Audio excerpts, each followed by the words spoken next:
Amadou Ampateba disait quand un vieillard meurt, c'est une bibliothèque qui brûle. Notre bibliothèque à nous est encore bel et bien debout. Notre invité du jour, mesdames et messieurs, sur Juste un débat, votre émission, est Monsieur Paul Malécou. Monsieur Paul Malécou, bonjour. Bonjour. Et merci d'avoir accepté notre invitation. C'est moi qui vous remercie. Monsieur Paul Malécou, ancien ministre de la République, premier directeur général de l'Agence pour la sécurité et la navigation aérienne en Afrique, ASECNA, premier directeur général africain. Et je vous le disais tantôt, ancien ministre et ancien membre de la Cour constitutionnelle, écrivain à l'occasion à 16 heures perdues. Ai-je oublié un détail que vous auriez aimé que j'évoque ici sur votre parcours?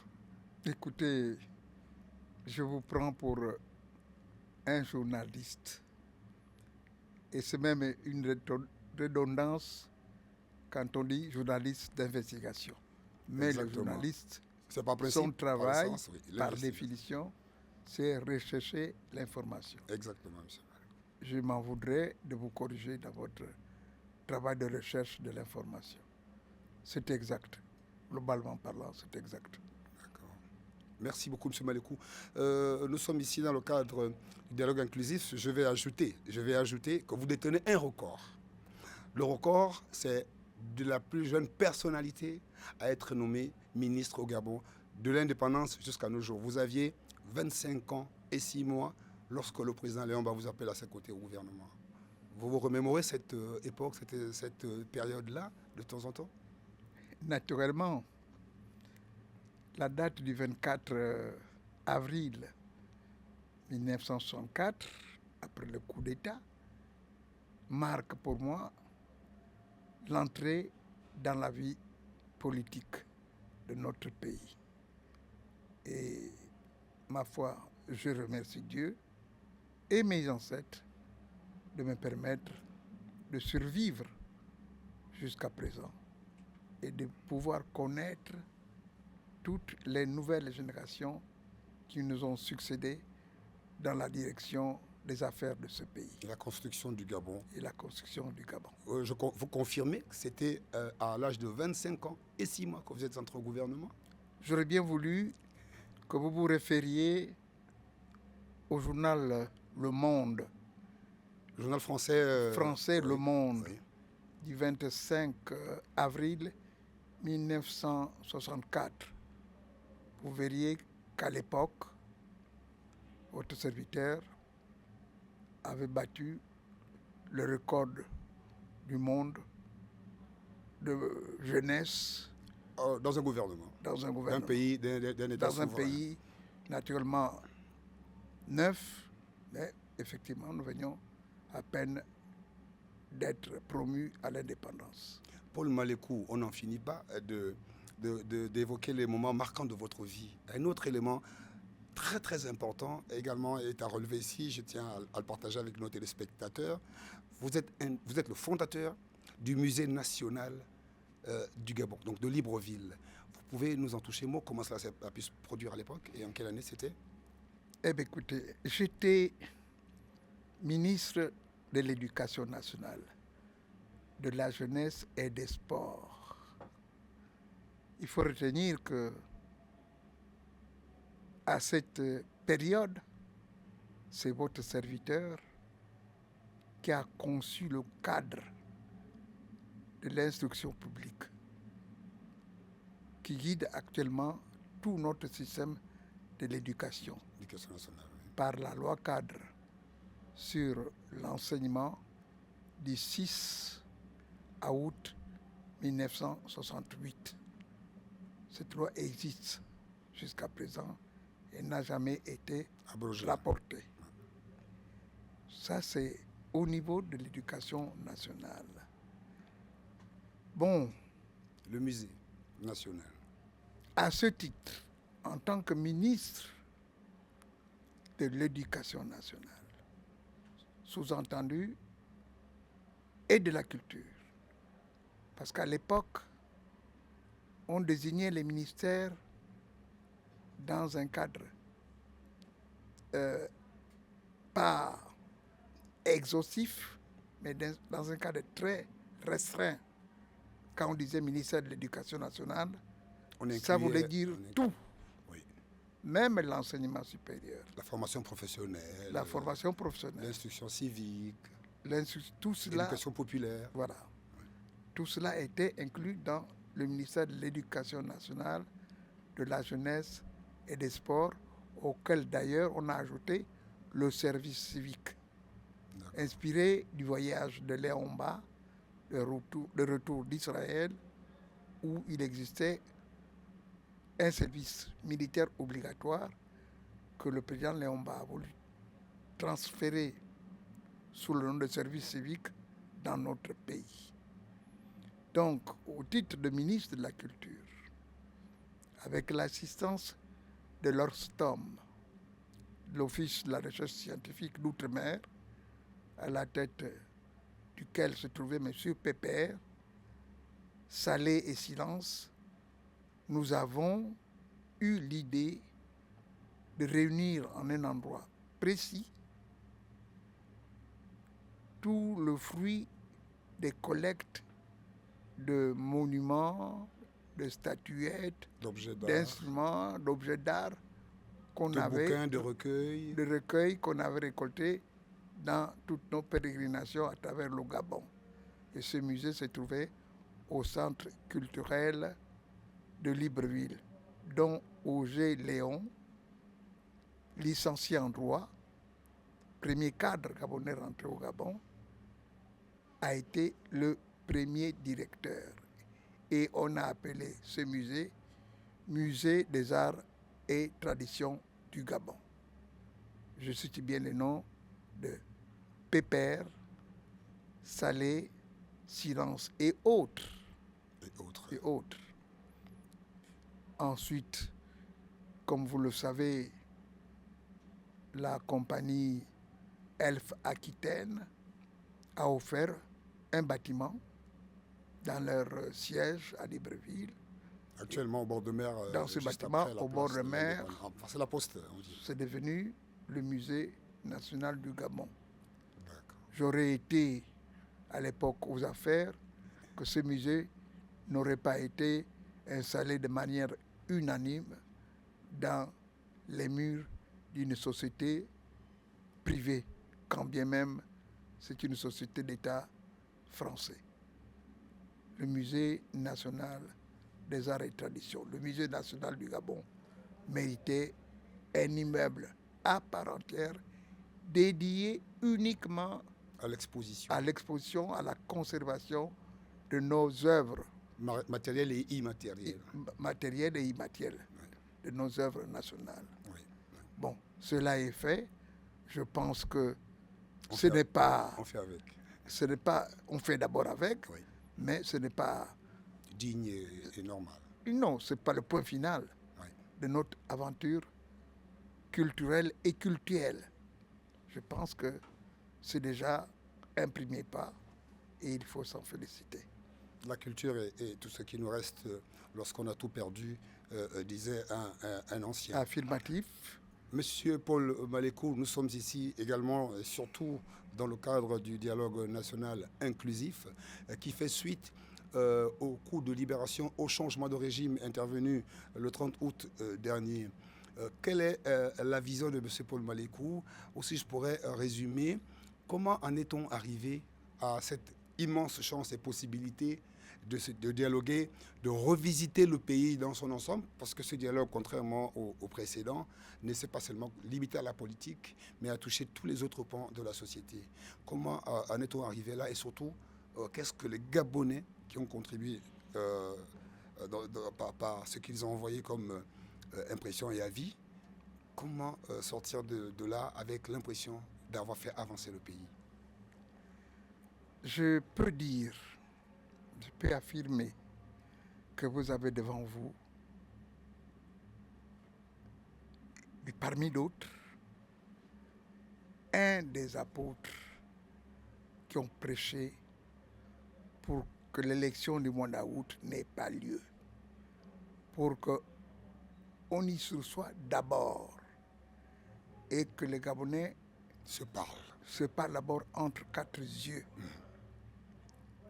Nous attendions, sans savoir, sans deviner d'où cela pouvait venir. Oui. Eh bien, cela est arrivé de par la Notre force et le courage de nos forces de défense et de sécurité autour du jeune général de brigade, Brice Clotaire Oligui. Si je voulais parler, si je voulais évoquer des choses intimes, j'aurais voulu même Faites-nous cette vous dire qu'il y a des liens particuliers qui me lient au général Oligui et surtout à son père, Florentin Nguema Biogo, que j'avais affecté quand j'étais ministre de l'Éducation nationale Angoni. à Ngoni et qui a été directeur de l'école de Ngoni. Et c'est grâce à son séjour à Ngoni Que nous avons le que président. ce grand maître, que ce grand instituteur, ce grand enseignant, ce grand éducateur a rencontré la mère du général. Ce sont des liens qu'on ne peut pas oublier et qui vous fixent, qui se fixent dans vos souvenirs les plus intimes. En 1964, M. Paul Malécou, vous êtes entré au gouvernement quelques semaines plus tard, mais vous aviez déjà vécu un coup d'État les 16 et 17 février 1964. M. Paul Malécou, 50 ans après, si je ne m'abuse, ou plus de 50 ans après, ou 60 ans après, vous vivez un autre coup d'État. 64 et puis août 2023. Pourquoi, par exemple, après le coup d'État de 64, on n'a pas tenu ce type de rencontre, ce type de manifestation? On savait le président Léomba très en colère, très déçu et très remonté. Pourquoi le président Léomba n'avait-il pas appelé les Gabonais à s'asseoir et discuter comme nous le faisons aujourd'hui? Juste un petit retour vers le passé. Oui, les paradigmes sont différents. Les paradigmes sont différents. Le président Léomba, en dépit du coup d'État qu'il a renversé, bien qu'il ait été rétabli par les forces françaises, en dépit de ce coup d'État, le président Léomba gérait le Gabon un peu comme un militaire. Non, comme son affaire personnelle. D'accord, la personnalisation comme un père du de pouvoir. famille. D'accord. Au sens latin du terme. Pater familias. Pater familias. Donc, quand il sort du coup d'État, il en sort avec un gros traumatisme. Et un sentiment de trahison. Aussi bien de trahison, traumatisme, aussi bien au plan physique qu'au plan psychologique, mental. Il n'avait plus le temps, il n'a pas eu le temps de penser à réunir les Gabons. Je peux vous dire qu'il avait maintenant peur. Et méfiant, devenu... Il était maintenant méfiant à l'égard de son propre peuple, à l'égard de ses propres collaborateurs. Et de son armée, naturellement. Et naturellement de son armée, qui a quasiment disparu d'ailleurs au lendemain de ce... Parce que la plupart, la fleur de l'élite gabonaise avait été quasiment disséminée, rasée, quasiment. Donc, c'était très difficile. Léomba était malade, traumatisé. C'était très difficile pour lui de se mettre dans des dispositions tendant à rétablir la paix, à discuter, à dialoguer avec son peuple. Il en avait peur. Et il ne s'en est jamais remis d'ailleurs jusqu'à... Il ne se serait jamais remis, il était déjà malade. Il était déjà malade. Et le coup d'État plus la maladie, n'ont constitué Accéléré. que la goutte d'eau. qui a fait déborder le vase. Effectivement, Léomba est mort très jeune, Oui. mais tout le monde savait qu'il était malade. Le coup d'État a été le coup d'accélérateur. été l'accélérateur Oui. On va dire mortel. de sa descente aux enfers. Paul Malécou, en 1993, le 5 décembre, le Gabon connaissait sa première élection pluraliste et multipartiste. Vous étiez membre de la Cour constitutionnelle à l'époque. Après la proclamation des résultats, une contestation tout de suite, je veux dire spontanément, déclenchée pour protester contre les résultats qui avaient donné Omar Bongo vainqueur avec 51%, si je me souviens bien, et c'est Feu Mboumou Miyakou, Antoine, qui était ministre de l'Intérieur.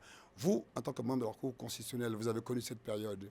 Nous avons connu 2009, à la faveur du décès du président Omar Bongo, l'élection présidentielle anticipée, celle de 2016, et vous l'avez évoqué à l'instant, celle que vous n'auriez pas voulu qu'elle se tienne à la date du 25 août 2023. Le dispositif électoral pose problème, Monsieur Paul Malécou. Selon vous, devions-nous revenir au scrutin à 2 tours?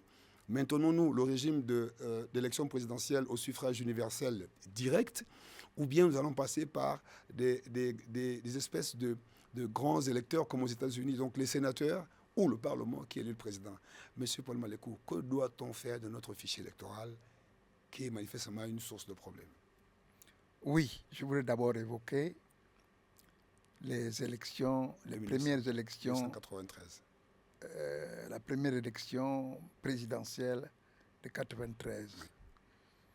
Nous étions à peine installés à la Cour constitutionnelle et sans dévoiler un secret d'État, nous étions 2 ou 3 membres de la Cour qui avaient été récusés par les requérants.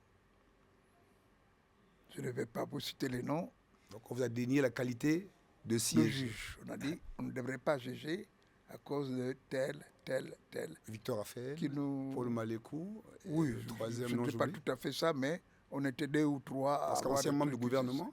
On a dû donc nous autosaisir de cette requête et on a fait une audience pour que les autres juges nous jugent pour savoir si effectivement vous avez la qualité de... Nous avions la qualité de siéger à la Cour constitutionnelle en fonction de certains liens de parenté ou de connaissances ou de communauté d'esprit que nous entretenions avec les uns et les autres.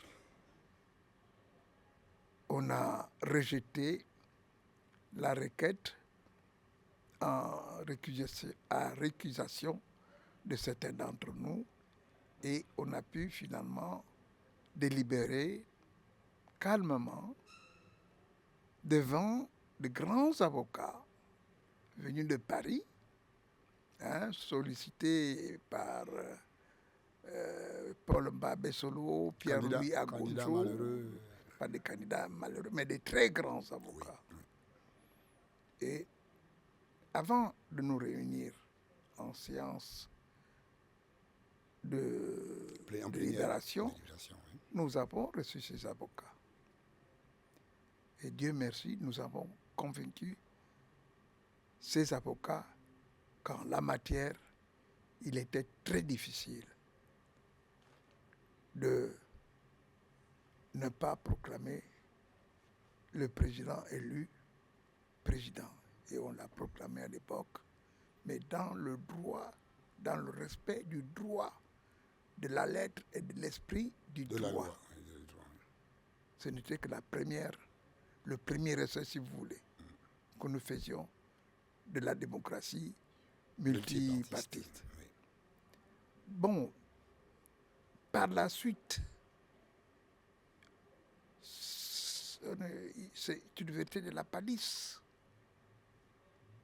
que la Constitution de 91 a été l'objet de fortes triturations. Et c'est sur la base de cette trituration que toutes les dérives ont été enregistrées, en sont découlées. Dès que vous dites démocratie, démocratie c'est un choix. On ne peut choisir qu'au minimum entre deux choses. Mais quand on dit que le président est élu en un scrutin, en un tour, il n'y a plus de démocratie. C'est la négation, c'est le déni de la démocratie. Donc,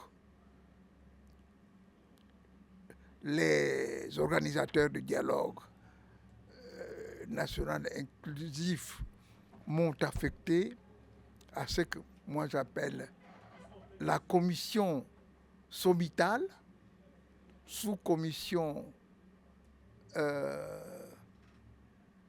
institution et réforme.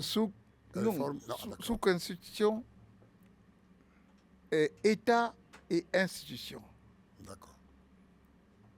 Nous avons longuement, nous étions 52 membres, comprenant des civils, des militaires, des grands érudits, des professeurs de droit, des professeurs à la Sorbonne, et nous avons proposé, dans le cadre de vos travaux, de nos travaux, de notre commission, nous avons proposé qu'on revienne à la norme démocratique. Pas la démocratie qui se met au service de nos anciennes puissances colonisatrices, mais une démocratie adaptée à nos valeurs socio-culturelles, qui soit adaptée à nos valeurs traditionnelles et à nos valeurs qui marquent, qui fondent notre identité nationale. J'espère que le peuple gabonais nous suivra au moins sur cette voie-là. Ainsi, pour l'avenir, on aura vraiment toiletté le terrain électoral. Si nous acceptons une véritable démocratie pluraliste et à 2 tours et au suffrage universel. En même temps, M. Paul Malékou, la floraison de partis politiques au Gabon, est-ce que c'est cela aussi l'expression de la démocratie? Je veux dire que pour un pays d'à peu près 2 millions d'habitants, nous avons plus de 100 partis politiques. Alors, quand on sait que pour avoir un récépissé, il faut revendiquer 5000 adhérents. 100 partis politiques à raison de 5000 par parti, où trouve-t-on ces Gabonais-là? 5000 chacun pour les 100 partis politiques. Est-ce qu'on ne doit pas revoir les conditions de création ou d'obtention de récépissé de création de partis politiques? Mais vous êtes journaliste, mon cher fils. Vous savez que les 3/4 de ces partis politiques que souvent les observateurs de notre vie politique appellent partis gazelle, vous savez que c'est des partis bidons. Qui n'ont même pas de siège. Qui n'ont pas de siège, qui n'ont pas de militants, lesquels militants ne versent pas de cotisations, que c'est uniquement une méthode de gouvernance initiée par le parti dominant. Et de clientélisme politique. Clientélisme politique, divisé pour mieux régner. C'est tout. Ce n'était pas de véritables partis politiques. En tout cas, sans dévoiler les secrets de nos conclusions, nous avons souhaité, comme on le fait ailleurs, il ne faut pas réinventer la roue. La loi sur les partis politiques. Non seulement refaire la loi sur les partis politiques, mais faire comme ailleurs, où il y a quand même ce qu'on appelle des blocs d'idéologie, des blocs de pensée, qu'on résume par la droite, la gauche, le centre, le milieu, mais qu'on se discipline pour ne pas être ridicule. devant les autres nations du Gabon. On nous félicite par ailleurs que nous sommes les meilleurs concepteurs de textes juridiques et de textes administratifs. Mais au niveau Mais de de l'application, grâce, ne perdons pas au moins ce mérite que les autres pays nous accordent. Même la France, notre inspiratrice, même la France a copié certaines de nos dispositions juridiques. Monsieur Pamalekou, qui doit organiser les élections? Comme on dit quand on revenait sur la base de la Constitution de 1991, le ministère de l'Intérieur ou bien le consensus des hommes politiques qui avait donné à l'époque la Sénat, la Sénap, puis récemment le CGE. Doit-on mettre en place un organisme indépendant, véritablement indépendant, qui va gérer le processus électoral, ou bien redonner ses attributions au ministère de l'Intérieur? Quelle est l'avis ou l'analyse de M. Pamalekou sur cette question? Encore une fois, ne créons pas la roue, ne recréons pas la roue. Dans tous les pays du monde civilisé, et j'ai la prétention de dire que le Gabon peut se qualifier de pays civilisé. Dans tous les pays du monde, il y a un ministère régalien qui gère et qui administre l'élection. C'est le ministère chargé de l'Intérieur. Tous les organes qu'on a créés à gauche et à droite, je m'excuse d'employer ce terme-là, n'étaient que de cache-sexe, des trucages électoraux. Comme un certain nombre d'institutions qu'on a créées, soi-disant, pour renforcer la démocratie ou l'état de droit. Voilà. Mais non. Vous avez une institution particulière à laquelle vous pensez quand vous dites ça? Écoutez, je parle en tant qu'ancien ministre du contrôle d'État. D'accord. Donc vous êtes le premier d'ailleurs. En tant que ministre Du contrôle d'État, d'État, oui. je travaillais en toute intimité avec la Cour des comptes. Et l'inspection générale d'État dépendait du ministre chargé du contrôle d'État. D'accord. Mais le ministère chargé du contrôle d'État a disparu de sa plus belle mort et on a créé 40 000 institutions, soi-disant, pour lutter contre l'enregistrement illicite, contre ceci. On a créé des ministères pour lutter contre la mauvaise gouvernance. Alors que des instruments existent. Soyons sérieux, les instruments existent, il suffit de les utiliser et d'y mettre les personnes qu'il faut à la place qu'il faut. Et de leur donner ce pouvoir de coercition. Et de leur donner les moyens et ce pouvoir de coercition. Nous avions, par exemple, une brigade volante. Aucun véhicule ne sortait du Grand Libreville sans ordre de mission.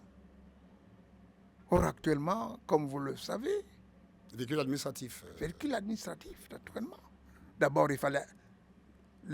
Celui qui est au volant, il fallait qu'il présente le permis de conduire administratif, de conduire le véhicule administratif.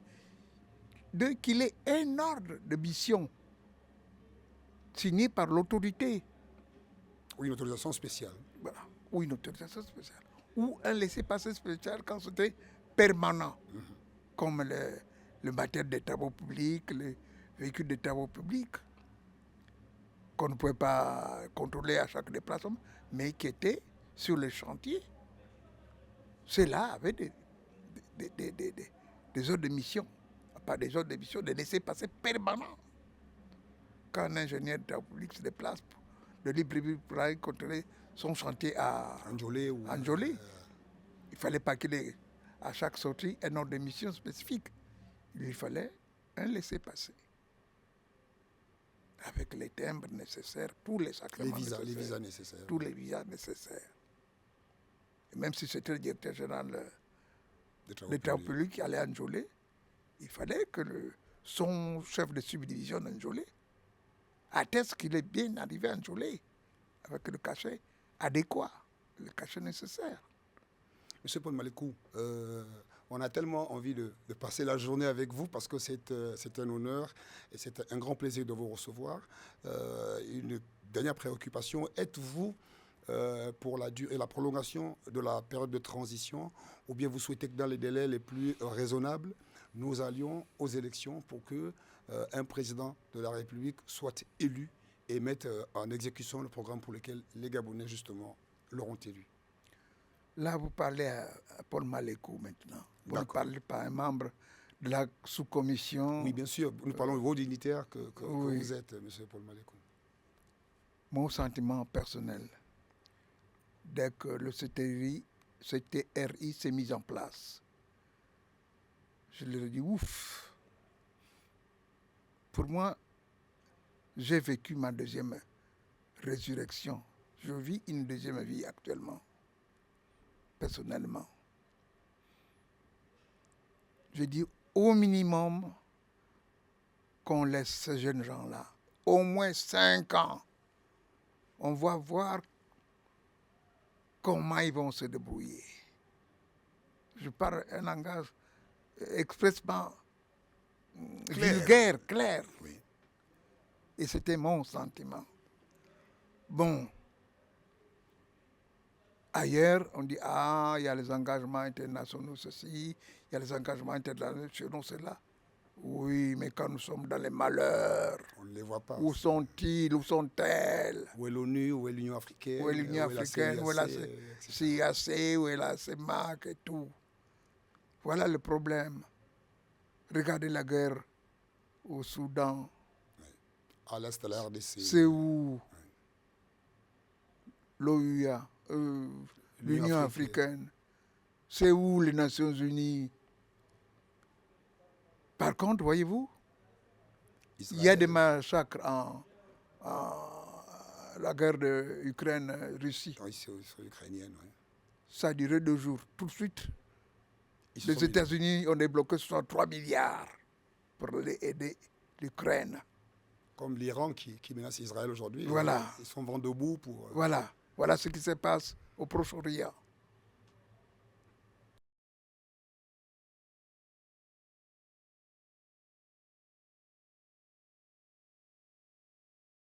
Votre communauté.